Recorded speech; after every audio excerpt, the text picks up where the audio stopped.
శమంతకోపాఖ్యానం అనేటటువంటి కథ జ్ఞాపకం పెట్టుకోవడం చాలా చాలా కష్టమైనటువంటి కథ. అది మీరు ఒకసారి విన్నారనుకోండి, మీకు బాగా జ్ఞాపకం ఉండిపోయిందనుకోండి, చాలా సంతోషకరమైన విషయం. కానీ అంత తేలికగా జ్ఞాపకం ఉండిపోవడం సాధ్యం కాదు. కొంచెం మలుపులు అట్లా తిరిగిపోతుంది. ఇప్పుడు నేను ఆ శమంతకోపాఖ్యానము వలన ఈ భాద్రపద శుక్లపక్షంలో వచ్చే చతుర్థి వ్రతం ఎలా వచ్చింది, కృష్ణపక్షంలో వచ్చేటటువంటి చతుర్థి సంకటహర చతుర్థి ఎలా వచ్చింది అన్న విషయాల గురించి మాట్లాడడానికి ప్రయత్నం చేస్తాను.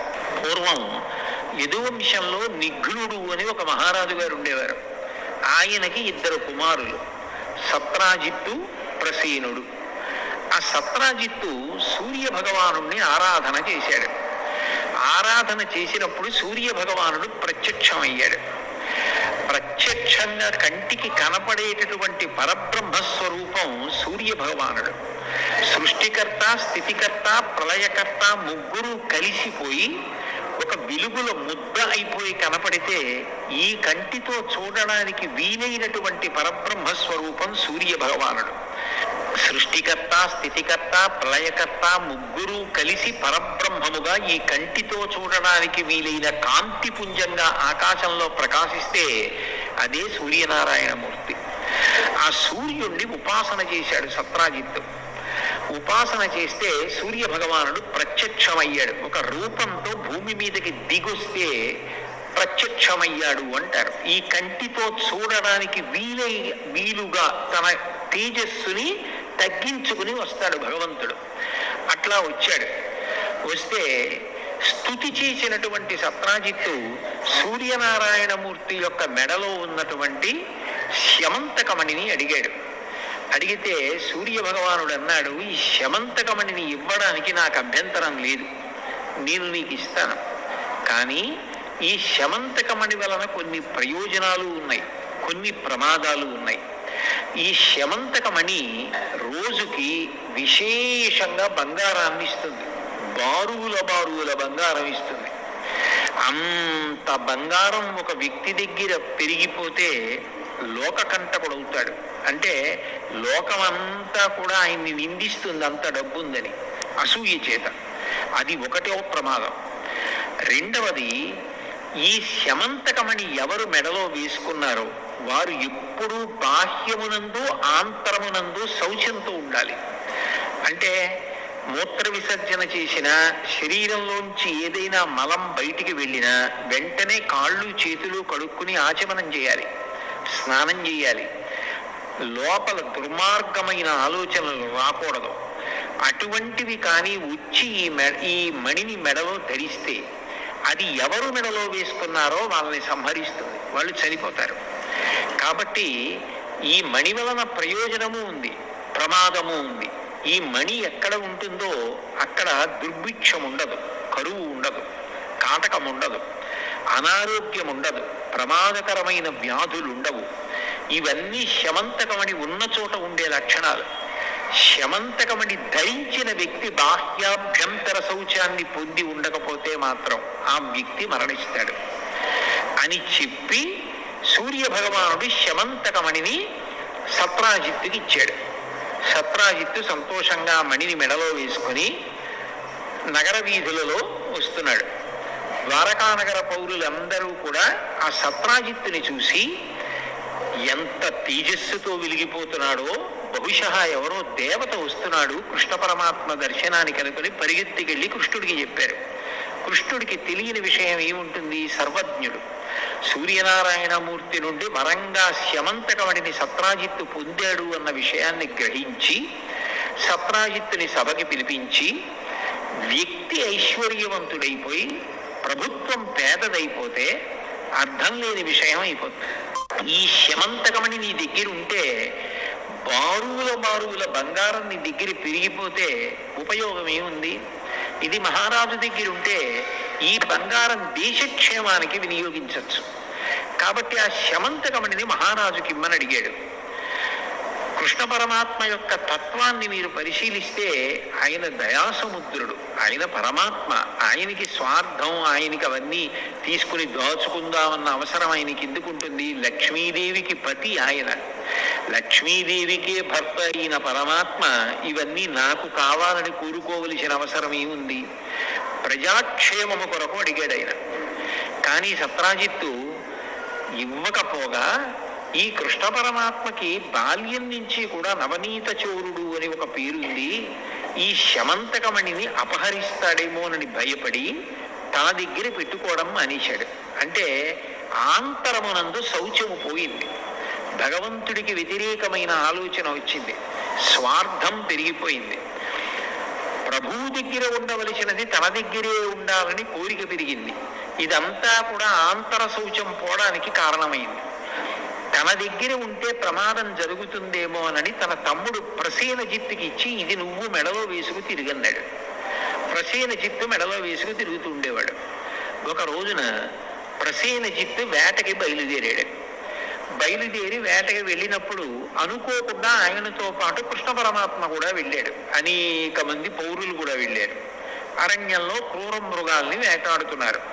సమయం తెలియలేదు. వేట అనేటటువంటిది తమకంతో కూడుకున్నది. జూదం, వేట, వీటిలో ఎంత సమయం పోయిందన్నది తెలియదు. తమకం కలుగుతుంది. ఆ తమకము చేత చీకటి పడిపోయింది, వేటాడుతూనే ఉన్నారు. ఈలోగా ప్రసేనజిత్తు శరీర శోధన చేసుకోవలసి వచ్చింది. శరీర శోధన అంటే శరీరంలో పెరిగిపోయినటువంటి అపవిత్రమైన మలినమైనటువంటి నీరు మూత్రంగా విడిచిపెట్టేయడం, ఇటువంటి పనులు. అవి విడిచిపెడితే కాళ్ళు చేతులు కడుక్కోవాలి, ఆచమనం చెయ్యాలి, లేకపోతే బాహ్య శౌచం ఉండదు. కాబట్టి చీకటి పడిపోయే సమయానికి ప్రసేనజిత్ అరణ్యంలో శరీర శోధన చేశాడు. కానీ కాళ్ళు చేతులు కడుక్కుని ఆచమనం చేయలేదు. దాంతో బాహ్య శౌచం పోయింది. ఎప్పుడైతే బాహ్య శౌచం పోయిందో శమంతకమణి వలన ప్రమాదం ఏర్పడుతుంది. ఇప్పుడు బాగా అరణ్యం, ఆ పైన చీకటి పడిపోయింది. ఈ ప్రసేనజిత్తు గుర్రం మీద తిరిగి ఊరు వెళ్ళిపోతున్నాడు ద్వారకా నగరానికి. అకస్మాత్తుగా ఎక్కడి నుంచో ఒక సింహం వచ్చి ప్రసేనజిత్తు మీద పడి ఒక్క ఉదుటలోనే ఆ ప్రసేనజిత్తుని చంపేసింది. చంపేసి ఆయన శరీరాన్ని కొంత తినేసింది, గుర్రాన్ని కొంత తినేసింది. అంత చీకటిలో కూడా వెలిగిపోతున్నటువంటి ఆ శమంతకమణిని ఆశ్చర్యంతో చూసి తినడానికి పనికి రాకపోయినా నోట కరుచుకుని పట్టుకుపోయింది. దానికి ఎందుకు పనికిరాదు, కానీ అంత ఆకర్షణీయంగా ఉంది ఆ శమంతకమణి.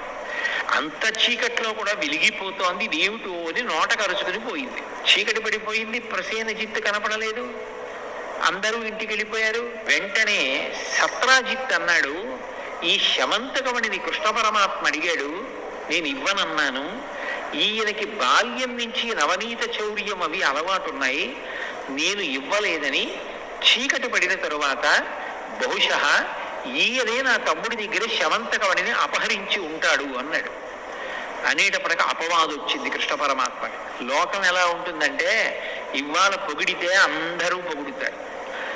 ఎవడో ఏదో ఆధారం లేకుండా ఓ మాట అన్నాడు అనుకోండి, పూర్వాపరాలు విచారించకుండా అందరూ రాళ్ళు విసురుతారు.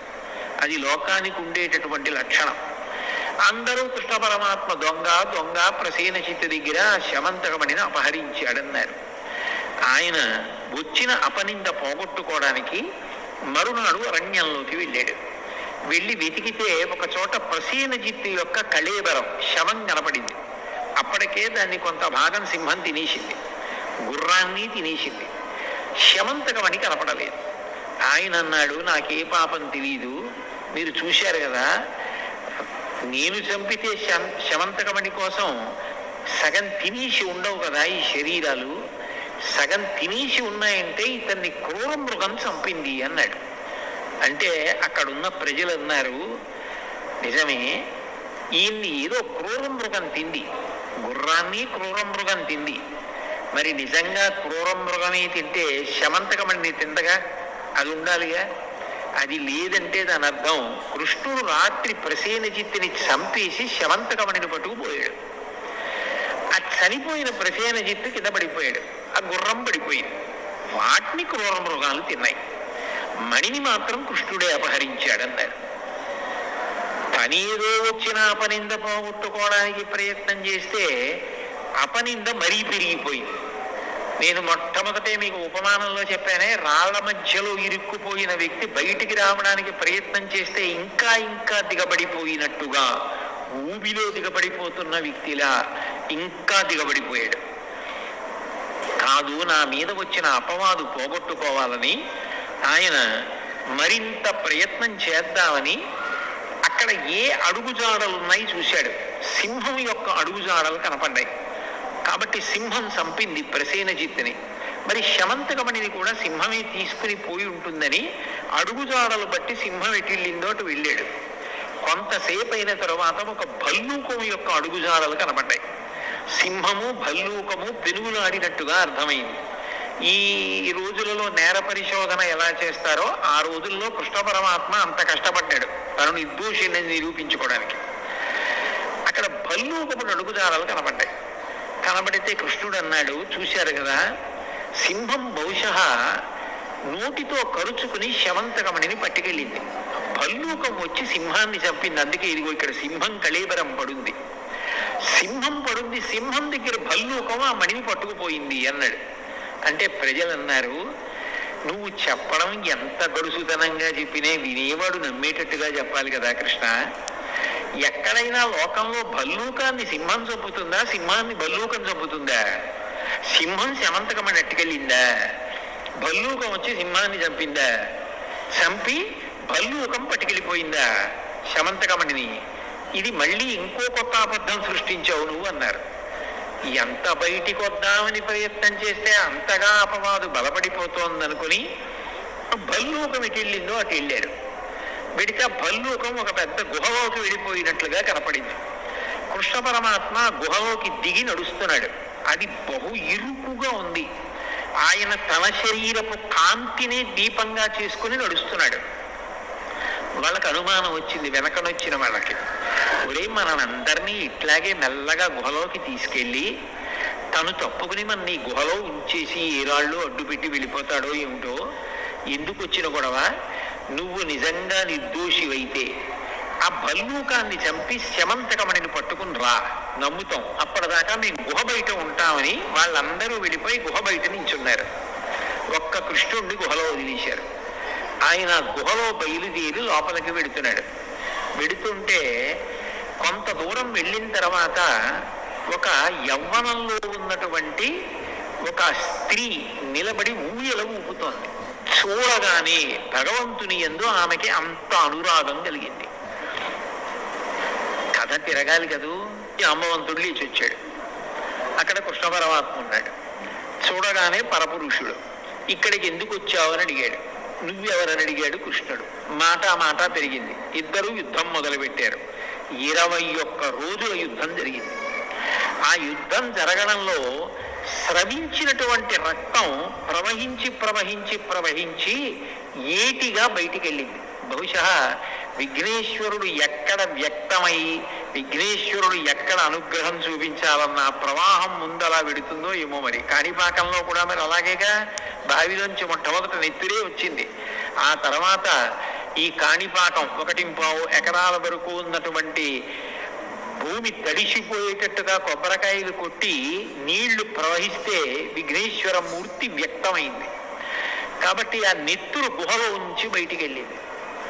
వాళ్ళు అనుకున్నారు లోపలేదో పెద్ద యుద్ధం జరుగుతోంది, కృష్ణుడు భల్లూకంతో చేశాడో భల్లూక సైన్యంతో చేశాడో కృష్ణుడిని మట్టు పెట్టారో మనకి తెలియదు, కానీ ఇద్దరిలో ఎవరు బయటకు వచ్చినా ప్రమాదం, మనకెందుకు వచ్చిన కూడవని పోతే కృష్ణుడు కదా పోతాడని చెప్పేసి కృష్ణుడు జాంబవంతుడితో మల్ల యుద్ధం చేస్తూ గట్టిగా ఒకళ్ళనొకళ్ళు పట్టుకుని గుద్దుకుంటున్నారు. ఆ సమయంలో జాంబవంతుడికి అనుమానం వచ్చింది, నాతో ఇంతకాలం యుద్ధం ఎవరు చెయ్యరు, 21 రోజుల యుద్ధం చేస్తున్నాడు, ఈయన్ని చూస్తూ ఉంటే నాకేదో పరవశం కలుగుతోంది, నా శక్తి తగ్గుతోంది, ఈయన శక్తి పెరుగుతోంది. నేను ఇట్లా ఎవరిని చూశాను అంటే త్రేతాయుగంలో రామచంద్రమూర్తిని చూశాను, ఆయనని సేవించాను. ఆ రోజులలో అనుకునేవాడిని అంతటి మహానుభావుడు, ఆజానుబాహు వరవింద దళాయతాక్షం, పెద్ద పెద్ద చేతులు, ఆ కళ్ళు, ఆ రామచంద్రమూర్తి నన్నొక్కసారి కౌగలించుకుంటే బాగుండు అనుకునేవాడిని. కానీ ఆ అవతారంలో నా కోరిక తీరలేదు. అచ్చు రాముడిలాగే ఉన్నాడు, ఆయనే ఈ రూపంలో వచ్చాడేమో, నా కోరిక తీరుస్తున్నాడేమో, త్రేతాయుగం తర్వాత ద్వాపరయుగం వచ్చేసింది అని ఆలోచించి వచ్చినవాడు రాముడే అని గ్రహించి కృష్ణ పరమాత్మని స్తుతి చేశాడు. చేస్తే కృష్ణ పరమాత్మ తన యథార్థ స్వరూపాన్ని తెలియచేసి తనకి కలిగినటువంటి కష్టాన్ని చెప్పి ఈ శమంతకమణిని నేను తీసుకెళ్ళాలి అని అడిగాడు. పరమ సంతోషం స్వామి, మీకు శమంతకమణి ఇవ్వడానికి నాకు అభ్యంతరం ఏముంటుంది? శమంతకమణి కాదు, దీనితో పాటుగా నీకు నా కుమార్తె అయిన జాంబవతినిచ్చి వివాహం చేస్తున్నానన్నాడు. అంటే ఇప్పుడు మీరు బాగా గుర్తుపట్టాలి, శమంతకోపాఖ్యానంలో శమంతకమణి కృష్ణుడికి పెళ్లిళ్ళు చేయడం మొదలెట్టింది. శమంతకమణితో పాటు జాంబవతి కూడా లభించింది.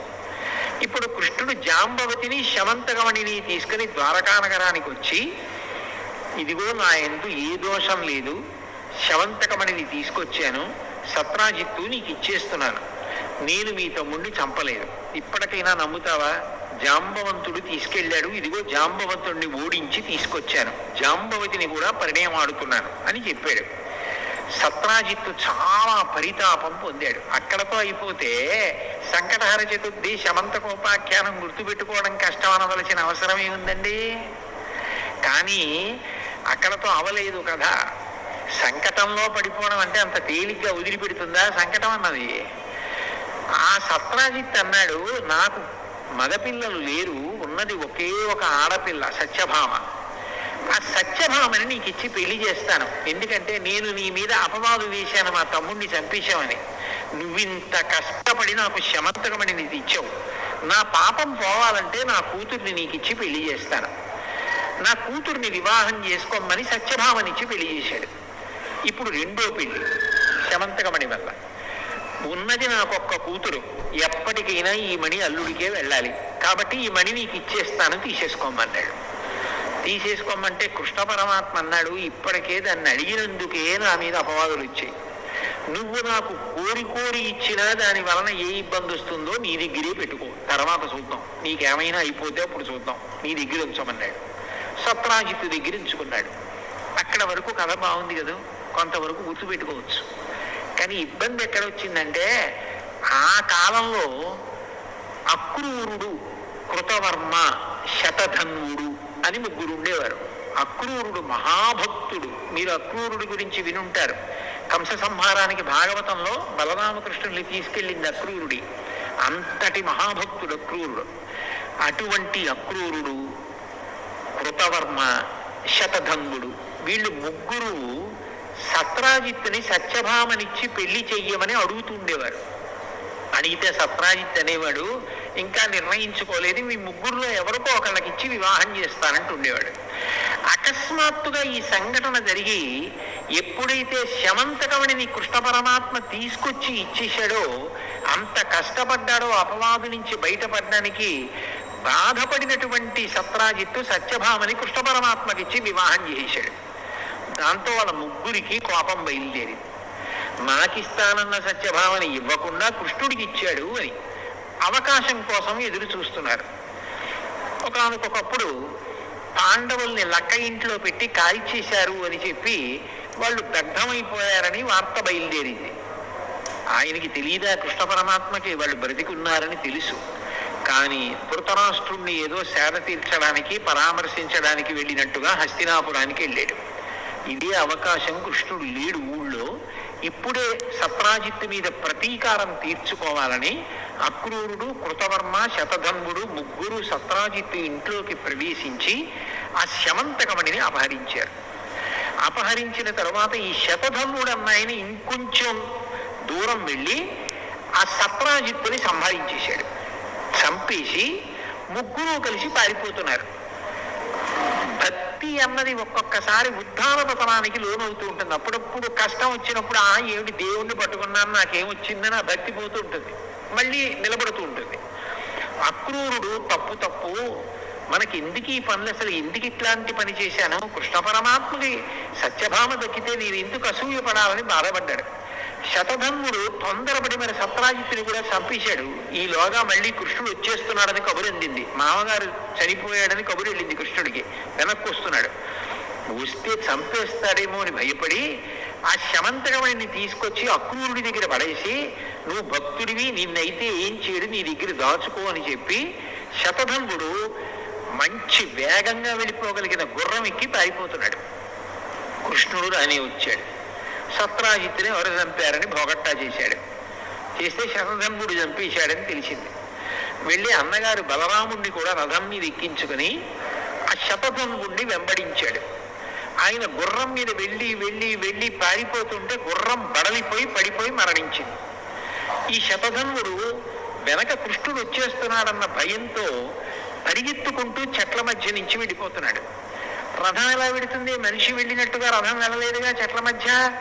అందుకని కృష్ణుడు అన్నాడు రథం దిగి, అన్నయ్య నువ్వు రథంలో కూర్చో, నేను వెళ్ళి శతధన్వుణ్ణి శిక్ష వేసి ఆ శమంతకమణిని తీసుకొస్తానని చెప్పి అన్నగారిని బలరాముని రథంలో కూర్చోబెట్టి తాను పరిగెత్తుకుంటూ వెళ్ళి శతధన్వుణ్ణి పట్టుకుంటే శతధన్వుడితో యుద్ధం జరగడంలో శతధన్వుణ్ణి సంహరించి ఒళ్ళంతా వెతికాడు.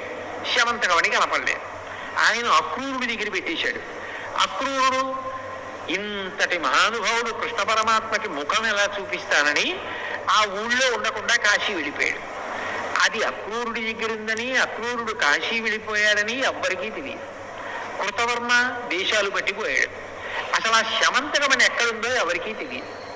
శతధన్వుడి దగ్గర దొరకలేదు. కృష్ణ పరమాత్మ తిరిగి వచ్చి రథంలో కూర్చున్న బలరాముడితో చెప్పాడు, అన్నయ్య అన్నయ్య ఆ శతధన్వుడిని సంహరించాను, ఒళ్ళంతా వెతికాను, కానీ ఎక్కడా శమంతకమణి లేదన్నయ్యా అన్నాడు. అంటే బలరాముడు అన్నాడు, నువ్వు చిన్నప్పటి నుంచి నవనీత చౌర్యం అవి నీకు అలవాటే, ఆ శమంతకమణి తీసుకొస్తే అన్నదమ్ములం కాబట్టి మన ఇద్దరికీ చెందుతుంది, బంగారం రోజు ఇద్దరం సగం సగం తీసుకోవలసి ఉంటుంది, మీ మామగారు సత్రాజిత్ కదా నీకిచ్చాడు, అందుకని చెప్పి నాకెందుకు ఇవ్వాలన్న ఉద్దేశ్యంతో శమంతకమణి దొరకలేదని అబద్ధం చెప్పేస్తున్నావు, చిన్నతనం నుంచి నీ లీలలు ఇంతే, నేను నీతో కలిసి ఉండనని చెప్పి ఆయన రథం దిగిపోయి మిథిలా నగరానికి వెళ్ళిపోయాడు.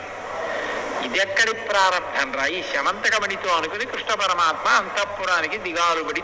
అంటే సత్యభావం అనుకుంది ఇది యథార్థానికి మా నాన్నగారు ఇచ్చారు అల్లుడికి, కానీ అంతకన్నా ముందు నిజానికి ఎవరిచ్చారు? జాంబవంతుడు ఇచ్చాడు ప్రసేనుణ్ణి చంపి సింహం తీసుకుపోతుంటే.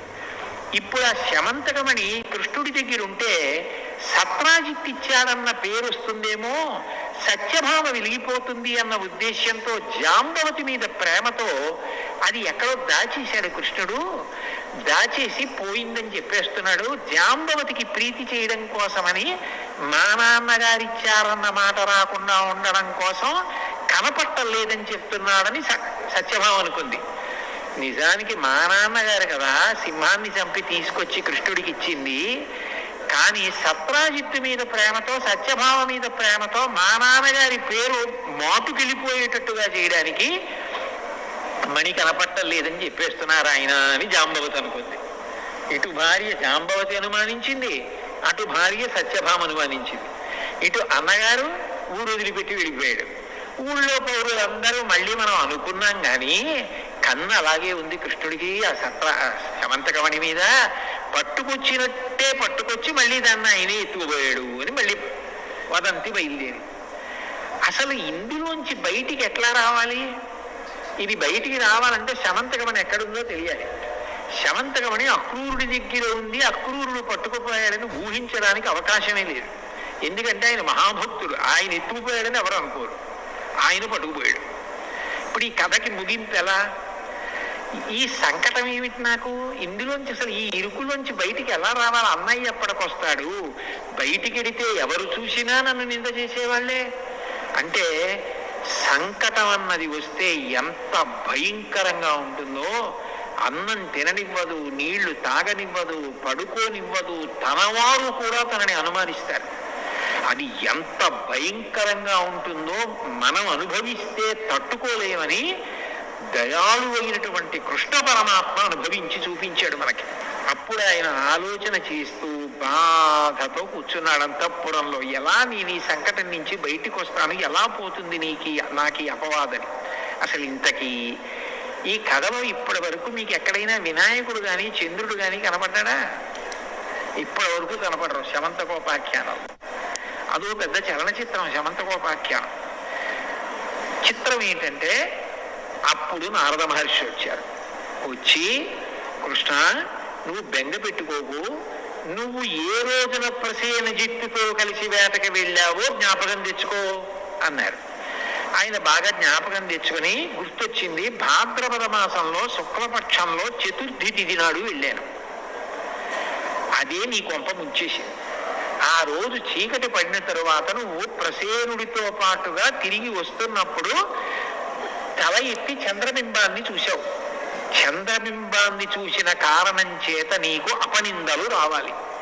అందుకని అపనిందలన్నీ వచ్చాయి. అందుకని ఇంత సంకటంలో పడిపోయావు అంటే ఏమీ తెలియని వాడిలా కృష్ణుడు అన్నాడు, సవితినాడు చంద్రుణ్ణి చూస్తే అపనిందలు ఎందుకు వస్తాయి అని అడిగాడు.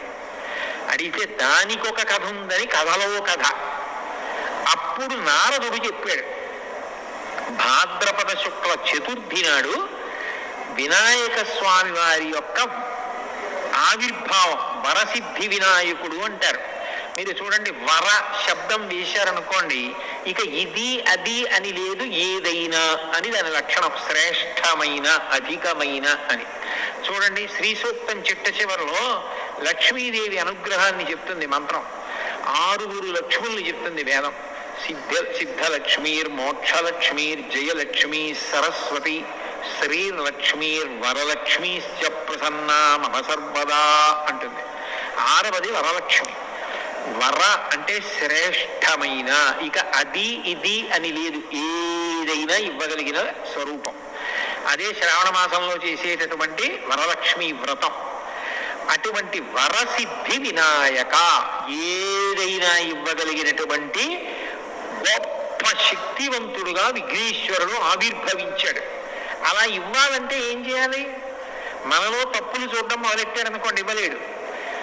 ఆయన పిల్లవాడిగా, అంటే నేను మొట్టమొదట్లో ప్రసంగంలో చెప్పానే, పిల్లవాడి మనస్తత్వం ఎలా ఉంటుందో అంతగా మన తప్పులను మరిచిపోగలిగిన ప్రేమైక మూర్తిగా అవతార స్వీకారం చేశాడు భాద్రపద శుక్ల చవితి నాడు. ఆయన పరబ్రహ్మంకి అవతారం ఉంటుంది కాబట్టి ఆవిర్భావ దినోత్సవం వరసిద్ధి వినాయకుడిగా వచ్చాడు. ఆయన తల్లిగారు పెట్టిన పదార్థాలన్నీ తిని, నేను ఎప్పుడు చిన్న పిల్లవాడిలా ఉంటాను లోకంలో, ఉండి అందరినీ అనుగ్రహిస్తాను, మీ తప్పులు మరిచిపోతూ ఉంటాను అని చెప్పడానికి ఆ కురువులు ఉండ్రాళ్ళు చేత పట్టుకుని నడిచి వెడుతున్నాడు. చంద్రుడు ఆకాశంలోంచి చూశాడు. చూసి ఆయన అనుకున్నాడు, ఎంత వికారంగా ఉన్నాడు ఈ పిల్లాడు, ఏనుగు ముఖం, ఒకటే దంతం, పెద్ద బొజ్జ, పొట్టి కాళ్ళు, మరుగుజ్జు స్వరూపం అని అనుకుని పెద్ద నవ్వు నవ్వాడు. చంద్రుడికి ఎందుకు విఘ్నేశ్వరుణ్ణి చూస్తే అంత నవ్వు వచ్చిందంటే, లోకంలో ఎవరైనా చాలా అందంగా ఉన్నారనుకోండి, వెంటనే చంద్రుడి లాంటి ముఖం ఉన్నవాళ్ళు అని వర్ణిస్తారు. చంద్రముఖి అని మనకి వర్ణన కనపడుతుంటుంది, ఆమె ముఖము బింబము వలె ఉన్నది అని. చంద్రుడు అంటే అందగాడు అని లోకంలో ఒక ప్రఖ్యాతి. అయితే నిజానికి బాహ్యంగా చాలా అందంగా ఉంటాడేమో కానీ చంద్రుడు, ఆయన ప్రవర్తన యందు దోషాలు ఉన్నాయి. దోషాలు ఉండబట్టే కదా కళలు పెరగడం తరగడం మామగారి శాపం ఇచ్చాడు. అలాగే గురువు గారి విషయంలో కూడా దోషం ఉందని కదా చంద్రుడి గురించి లోకంలో ప్రఖ్యాతి. నడవడి విషయంలో అందరినీ అనుగ్రహించడంలో విఘ్నేశ్వరుడు గొప్పవాడు. కేవలంగా బాహ్యంలో అందంగా ఉండేవాడు చంద్రుడు. నిజానికి ప్రవర్తనలో అనుగ్రహించడంలో విఘ్నేశ్వరుడు ఎక్కడా, చంద్రుడు ఎక్కడా? పిల్లవాడి రూపంలో ఉండి నేను అందరినీ క్షమిస్తాను, నా విశాల హృదయం ఇటువంటిదని చెప్పడానికి వినాయకుడు పిల్లవాడిగా వెడుతుంటే ఆయన్ని చూసి పక పక పక పక నవ్వాడు. వెంటనే వినాయకుడు ఆలోచించి, ఓహో నీకు అందం ఎందుకు వచ్చింది? పరబ్రహ్మమైనటువంటి నేను అనుగ్రహించబట్టి. నీకు ఆ విషయం జ్ఞాపకం లేదు. నేను అందగాన్ని అన్న అహంకారంతో నన్ను చూసి వికటంగా నవ్వావు. మనిషికి ఏదైనా ఉండొచ్చు, అహంకారం స్వార్థం ఈ రెండు మనిషిని వృద్ధిలోకి రానివ్వవు. ప్రతిదానికి స్వార్థమే. ఎప్పుడూ ఒళ్ళు కందకూడదు, బట్ట నలగకూడదు, ఏ పని చేయకూడదు. అట్లా బ్రతికేద్దామని అనుకోవడం తప్పు కదా. ఒళ్ళు నలగాలి, చెమట పట్టాలి, సమాజం కోసం కష్టపడాలి, ఏదో ఒక పని చెయ్యాలి. ఏమీ చెయ్యకుండా కూర్చుంటానంటే దాని వలన ఎలా శ్రేయస్సు కలుగుతుంది? అది మంచి పద్ధతి కానే కాదు. కాబట్టి నీకు అహంకారం కలిగింది, స్వార్థం ఉన్నది, ఈ రెండు నీకున్నాయి. కాబట్టి దీనికి విరుగుడు నీకు శాపం ఇస్తున్నాను. అందరూ నిన్ను చూసి అబ్బా చంద్రబింబం, అబ్బా చంద్రబింబం అంటారని కదా నీకు అహంకారం. ఇవాళ నుంచి నిన్ను ఎవరైనా చూస్తే లోకంలో వాళ్ళకి అపనిందలు వస్తాయి అని శపించాడు విఘ్నేశ్వరుడు. వెంటనే లోకంలో ఉన్న వాళ్ళందరూ ఈ వార్త తెలిసింది. చంద్రబింబం కనపడింది అనుకోండి, భాద్రపద శుక్ల చవితి నాడు కాదు, ఎప్పుడైనా సరే చంద్రబింబం కనపడింది అనుకోండి అపవాదులు వస్తాయి. అయ్య బాబోయ్ అని చీకటి పడేటప్పటికీ చంద్రుణ్ణి చూడడం మానేశారు. అందరూ ఉత్తరీయాలు అడ్డు పెట్టుకుని ఈ చంద్రుడు ఒకడు ఆకాశంలో కనపడతాడో ఏమిటో బాబాయ్ అపవాదులు వస్తాయని నింద చేయడం మొదలెట్టారు. లోకానికి పోకడది. చీకటి పడకముందే పని పూర్తి చేసుకోండి, బయటికి వెడితే ఆయనూరు ఆకాశంలో అండం మొదలెట్టారు. అందరూ తనని నింద చేస్తుంటే, తనని చూసేటప్పటికి పొంగిపోయిన వాళ్ళు అందరూ నింద చేస్తుంటే తట్టుకోలేక చంద్రుడు పాల సముద్రంలోకి వెళ్ళిపోయాడు. మళ్ళీ చంద్రుడు పాల సముద్రంలోకి వెళ్ళిపోతే లోకానికి ఇబ్బంది ఏమిటి అంటే ఓషధీతత్వం పోయింది. చంద్రుడిలోంచి అమృతం స్రవిస్తూ ఉంటుంది, ఆయన కిరణములలోంచి అమృతం స్రవిస్తుంది. అది గింజల మీద పడింది అనుకోండి, పంట పండినప్పుడు ఎన్నేళ్లు దాచినా మళ్ళీ మీరు ధాన్యం పట్టుకెళ్ళి భూమిలో చల్లితే అందులోంచి మొక్క వస్తుంది. ఒక్క మొక్క వస్తే, కంకు వస్తే ఇంత ధాన్యం వస్తుంది. అమృతతత్వం పోయిందనుకోండి, ఇక మళ్ళీ ఆ గింజ వేస్తే మొక్క రాదు. చంద్రకిరణములు లేకపోతే అమృతత్వం ఉండదు, ఓషధులు ఉండవు. ఓషధీతత్వం లేకపోతే అన్నం ఎలా దొరుకుతుంది? మళ్ళీ మళ్ళీ పంట ఎలా పండుతుంది? లోకం గగ్గోలు పెట్టి బ్రహ్మగారి దగ్గరికి వెళ్ళింది. ఏ ఇబ్బంది వచ్చినా దేవతలు కానీ మనుష్యులు కానీ బ్రహ్మగారి దగ్గరికి వెడతారు. అందరూ కలిసి బ్రహ్మగారి దగ్గరికి వెళ్ళారు. వెడితే బ్రహ్మగారు అన్నారు, ఇది విఘ్నేశ్వర శాపం చంద్రుడికి. ఆయన విఘ్నేశ్వరుణ్ణి చూసి వికటంగా నవ్వాడు. అహంకారంతో స్వార్థంతో శపించాడు విఘ్నేశ్వరుడు, నిన్ను చూస్తే అపనిందలు వస్తాయని. ఆయన తీయాల శాపం, ఆయన పరబ్రహ్మం, నేను తీయకూడదు. కాబట్టి మీరు విఘ్నేశ్వరుడి దగ్గరికి వెళ్ళండి అన్నాడు. దేవతలు మనుష్యులు అందరూ బ్రహ్మగారి విఘ్నేశ్వరుడి దగ్గరికి వెళ్ళి ప్రార్థన చేశారు. ప్రార్థన చేస్తే దయాళువు కదూ, అందుకని వెంటనే విఘ్నేశ్వరుడు అన్నాడు, అయితే నా శాపాన్ని నేను బాగా తగ్గించేస్తున్నాను. ఒక్క భాద్రపద మాసంలో వచ్చినటువంటి శుక్లపక్ష చవితి నాడు నన్ను చూసి చంద్రుడు నవ్వాడు కాబట్టి ఆ ఒక్కరోజు చంద్రుణ్ణి చూడకూడదు. ఆ ఒక్కరోజు చంద్రుణ్ణి చూస్తే మాత్రం అపవాదులు సంకట స్థితి ఏర్పడి తీరుతుంది. మిగిలిన రోజుల్లో చంద్రుణ్ణి చూసినా పర్వాలేదు అనేటప్పటికీ ఈ వార్త పట్టుకెళ్ళి బాలసముద్రంలో చంద్రుడికి చెప్పారు.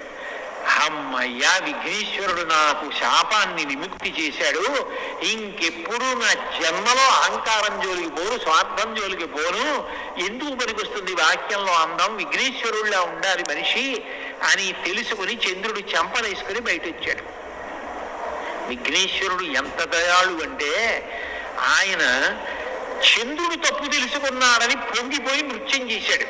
ఎవరైనా నృత్యం చేయడానికి వచ్చారనుకోండి, వాళ్ళు చాలా విపరీతమైన లావుగా పొట్టిగా ఉన్నారనుకోండి, వాళ్ళు నృత్యం చేస్తే నవ్వుతారు. నృత్యం చేయాలంటే ఏదో సన్నగా శరీరం దానికి సహకరించేటట్టుగా అందంగా ఉంటే నృత్యం చేస్తే బాగుంటుంది.